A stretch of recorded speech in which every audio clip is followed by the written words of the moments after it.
just landed in Leadership and Enlightenment, a podcast where the guests are exceptional humans that have faced their fears to crest into their best selves, growing into a way they can help their communities, creating opportunities, and sharing their secrets and their tips that they learned along the way. Without further ado, here we are, my friends. Have a great time today and enjoy Leadership and Enlightenment.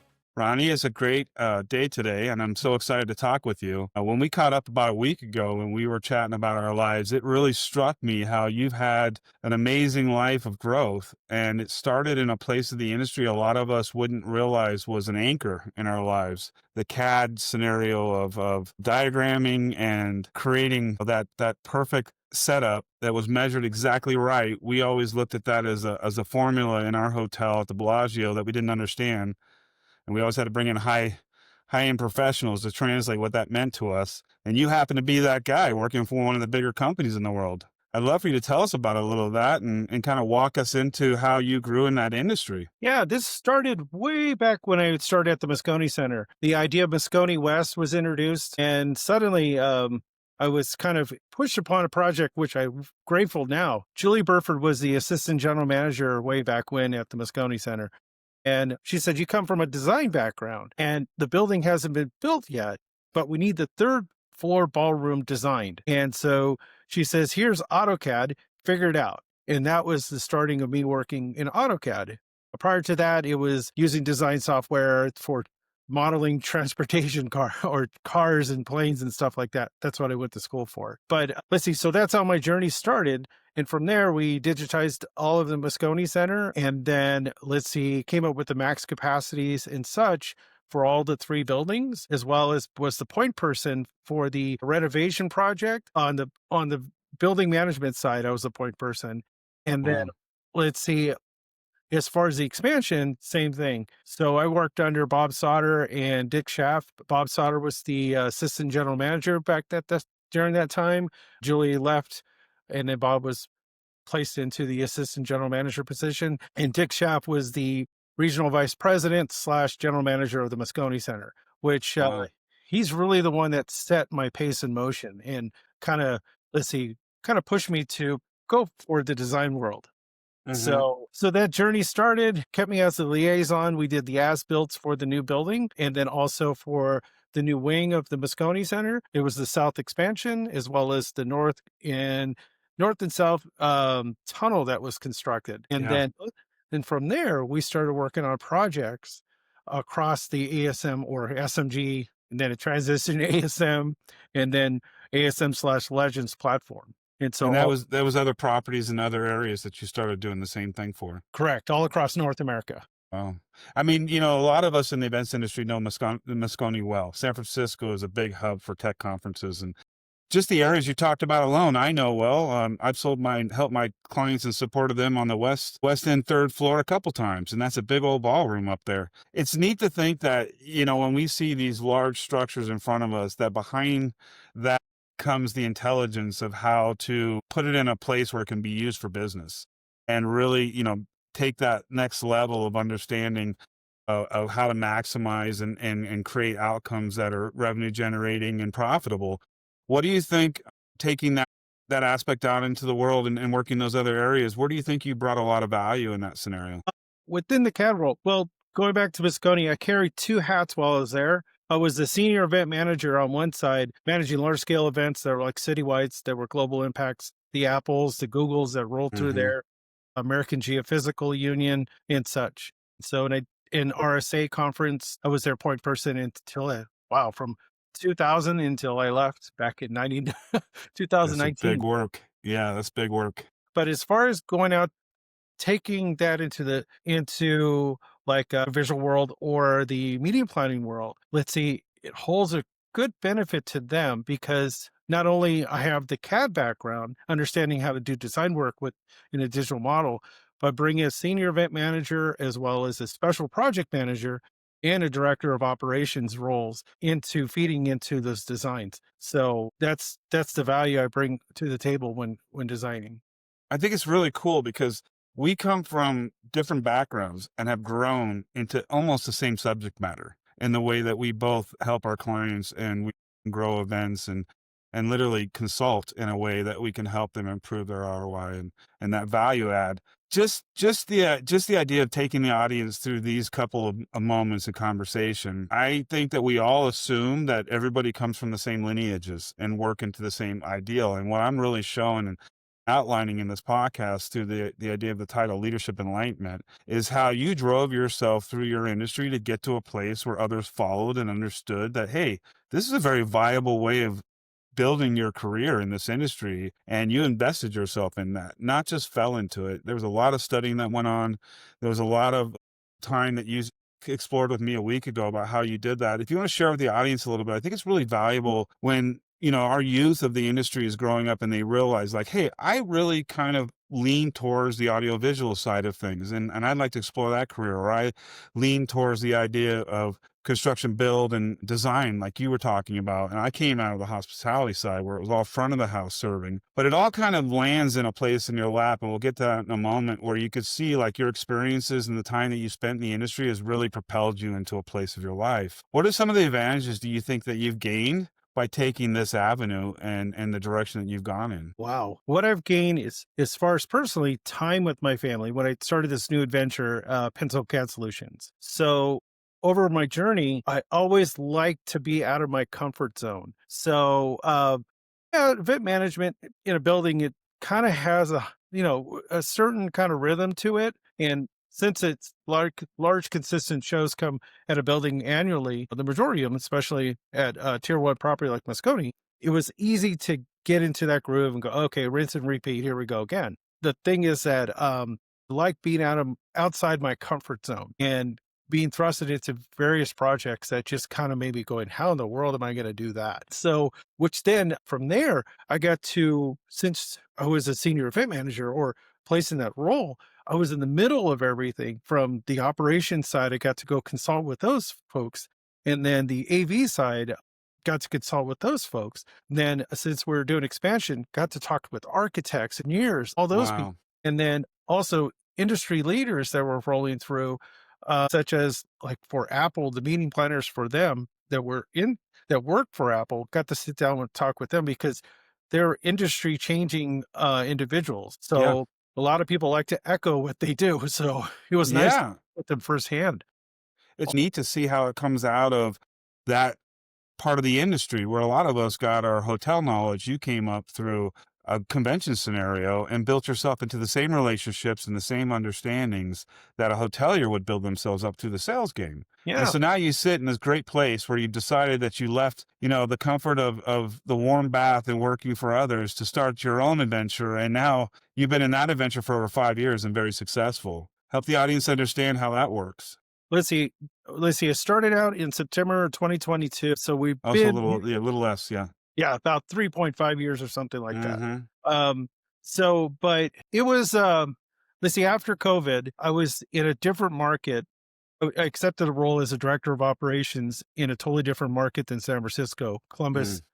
Columbus, Ohio, at the Greater Columbus Convention Center. Totally different. So, which we won't get into that part, but I took what I learned at the convention center, which COVID thrusted everybody around our industry and around the world into a whole new scenario, which from Yeah. there, I got to learn a whole new set of tools. And so, which I thought being in the director of operations role, I was going to give it time and all that stuff when I first started to understand what that all meant.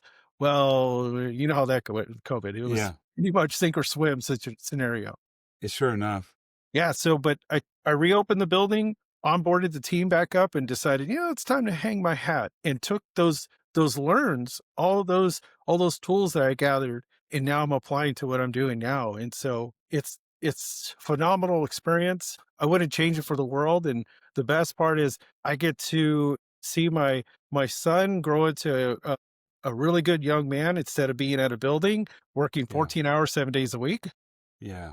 And then also my daughter's about to graduate. I get to see her and be a part of all the life experiences that she's going to have. And also with my wife too. So just that alone, going into this new role has opened up all those avenues. Yeah. You and I clicked on that part 5 years ago. I left my building with the walls career to head into the great unknown also. And one of the things I took back from it was the fact that I was unaware of my value. I just thought everybody understood what I understood in the business, and that we I was always a curious learner like you. And, along the way, there were some fears I had to face. And I like to draw those out at this point, if we could, a little bit, because, I think it sounds simple that, we've done these things and this is where we're at. But there was a lot of decisions, I'm sure, in there for you. And you had to work through that. You said you were comfortable being uncomfortable, which I think is like the number one thing anybody needs to be if you're going to start your own business, is like embrace the uncomfort, because that's where the learning. But how do you deal with fear? What are your steps to go through and kind of help yourself through that stage? Well, I dissect it. My hobby, to kind of give you some context, my hobby is science. I love what do you call it? Planetary science. I'm a member of American Geophysical for the last 20 years on planetary science, studying seismology, which I'm not going to geek out here. But You can if you want, but I get it. Yeah. for those that don't know seismology, it's a study of sound waves that occur due to fusion within the sun. Gives off a lot of data regarding solar flares. We call it sunspots. What do you call it? Prominence on how they behave, and so on and so on and so on. But I I like dissecting things. So when Hmm. in the word of fear, is it really scary, or is it something I'm making up? Right. Because if something's not attacking me, or I'm not on fire, Yeah. I'm going to sit down and analyze it and break it apart and then put it back together. Hopefully with all the screws Yeah. still. But that's what I deal with when I'm afraid of something. I sit down and I pull it apart and analyze it the best way I can within the time frame that I have, and then put it back together and go, is this really something to be afraid of, or is this just a little bit harder thing I got to think out or talk to an expert on? I think it's perfect. That's a perfect way to deal with it. I think when you bring a reality of what we physically go through when we ingest fear, like you said, and you dissect that, you realize like a lion isn't attacking me. I don't know why I need to feel all this cortisol running through my body and my heart rate going up over this fear. I've defined it as the idea of not accepting the fact that time is that dictator. So we're all learners, and we all learn at certain levels, especially if you're a practice learner. And so then it just comes down to how much time do I have to learn this? And if we've compressed ourselves in that situation for some reason, well, that's where the anxiety and the stress comes from. If we're able to, like you said, dissect it and really look into the wonders of this growth of it and what it is. And I use that same techniques when I speak on stage. As I had asked myself years ago, is that feeling you're feeling, Dean, is that fear or is that excitement? And it turns out both those emotions are almost the same exact body reaction. Just one has dopamine coursing through you, and the other has endorphins that are coming through you and raising you into that. And then you find this real gratitude and being grounded in it and realizing that, hey, I can evolve. And that is outstanding, right? That's literally why you are a leader amongst leader, is that you're able to evolve in that. How's that helped your business now? What is it that you're doing and growing with your team? It's helped tremendously. And I'm fortunate with the clientele that I have right now. Let's see, they're patient at the beginning, and now we're full fledged into it. But as far as the team, right now we're hiring freelancers in which there are various parts of the world. Like, take for instance, we have a project in Malaysia. So that's a whole culture shift or way of communicating to a person that would have called English is their second language. Yeah. So patience and understanding, and also trying to understand the little nuances within that country versus ours, trying to Hmm. blend those together and then Yeah. communicate what our client needs over there and versus what their facility needs over here, so on and so on. So, but So world business, it's a global business now. I find myself in that same setting when I'm working with clients in Europe and we're booking in Europe. It's a different rhythm. It's a different cadence, the way that they actually are moving forward with their business. And I have to adapt to that. And the same thing in Asia, and the same idea. And then my support team too. I have a support team member out of Pakistan that I dearly love. She's just amazing with my social media. And to realize like we're just all the same people living, working, and breathing in different parts of this rock. And we can come to this, this synergy of business and relate to each other in a way that's actually profitable for all of us, and growth in the industry itself. It's really yeah, amazing. yeah, what we're doing is just basically wanted to connect with somebody else to explore an idea, in Yeah. which we do that day in, day out, like just going to the coffee house or, going out, grabbing a bite to eat somewhere, or like right here. Yeah. So it's just trying to connect with somebody we never met before on the other side of the planet, which is, Yeah. man, that's fun. It is. It's experiential learning to me. I think there's a lot of fear in that for some, people that haven't traveled a lot. But once you get out there, you realize like we communicate through body language and through different energies and rhythms. It's not necessarily the words that we use with each other. And so you find some comfort in that and some understanding around it. What's the plans on the horizon, my friend? What are you looking forward to doing? Well, we are looking at opening an office in Portugal. We're Neat. working with the firm out there, a PR firm, and then also the embassy over here to make sure all the business side is all taken care of. Couple talks with the embassy of Portugal and then the firm over there to see how we can open up a branch, hire on individuals over there to represent us That's across so sea. exciting. And What then part of Portugal? Lisbon. Yeah, this was Lisbon last year. I love Lisbon. Have you been recently?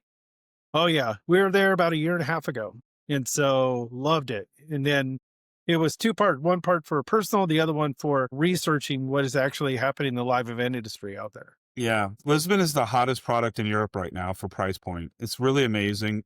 You can create a conference over there for 20% less than some of the other countries that are more mainstream and hosting convention conferences. Lisbon is definitely, I think, something to look into. Well, and Lisbon reminds us of home.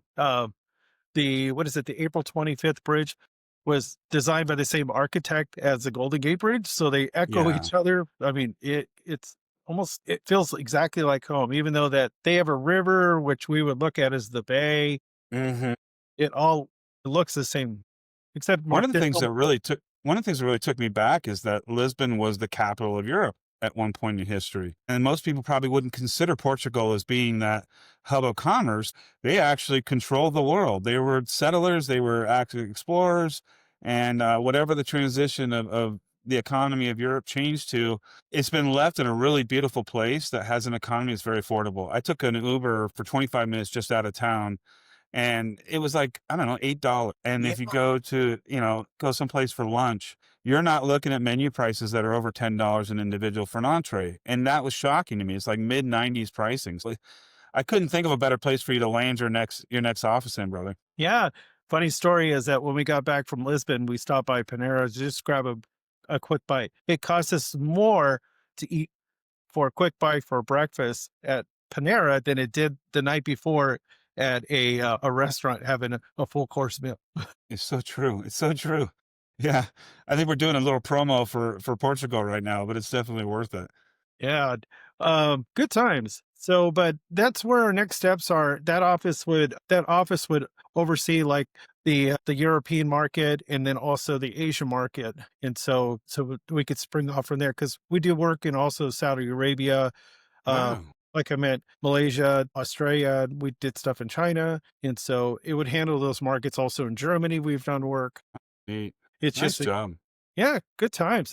And what is your number one focus that your business provides? Right now, our number one demand is 2D modeling for conferences and trade shows. So we have done a few concerts for OVG, but mainly conferences and trade shows are our bread and butter right now. And surprisingly, I thought 3D modeling would be our bread and butter, but no, it's hmm 2D modeling. Why is it different? What's the difference between the two? Let's see, on 3D, they generally use, I'm sorry, on 3D, I found out that AV companies that we tailor to mostly, they just do it for the general sessions. hmm The rest of the facility, or even the exhibit houses, like the Freemans or such, unless it's they're designing a booth they have to show to a client, the rest of the drawings are 2D. So Interesting. all the meeting room sets, registration, everything is still 2D, which is putting on my old facility hat. It speaks a ton of languages and it's simple and clean. And Yeah. anybody from backgrounds could look at it and go, "Oh, okay, that's a table, that's a chair, and here's where it Yeah. goes." Yeah. We used to use Meeting Matrix back in the day, and that to us was a very simple 2D model that we were using. So we use AutoCAD, the various flavors within Autodesk, primarily AutoCAD. So we use Revit, so on and so on within the Autodesk suite. Also Vectorworks, SketchUp, Blender sometimes, but that's more on the 3D modeling side. But primarily Fascinating. we use AutoCAD for all our 2D modeling. I just find it fascinating how the industry has grown in every area. I mean, when I first started in banquets at the Golden Nugget years ago, we were using the little green stencil that you draw circles out of. Yeah. I mean, This was before anybody even had a computer, right? And we would write the bookings in a big book. And to see where we've come now and that every avenue had a growth point Yeah. and how we've explored it coming out like this, it's just absolutely fascinating to me. I love it. A funny story about those stencils. Let's see, I was looking for a satellite dish and it's for a radio telescope. I won't geek out. So anyways, this guy had one. This was on Craigslist free. And I went to his shop and he made those stencils and it was way off in the valley and everything.